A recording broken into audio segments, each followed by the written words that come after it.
Welcome to the Slop Temple. We pray this video helps. In this video, I will show how to build Ferrari 812 Lego.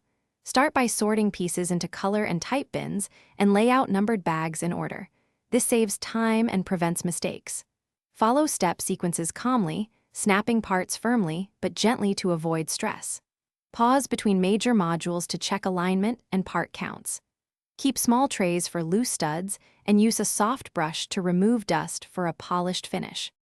As you assemble the chassis, align axle positions exactly and double-check pin orientations to maintain proper steering geometry.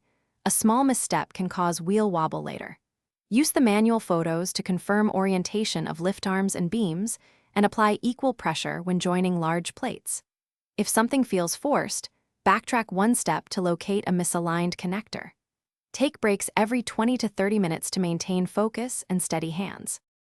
If you are finding this helpful, please subscribe and like to support the channel and get more tips. Quick recommendation: if you want tidy piece storage, try these leak-proof containers that keep studs separated and trays neat. They make transport simple and clean up faster.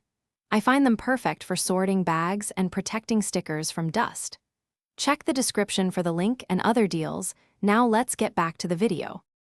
When fitting body panels, work from center outwards to keep curves even and avoid gaps.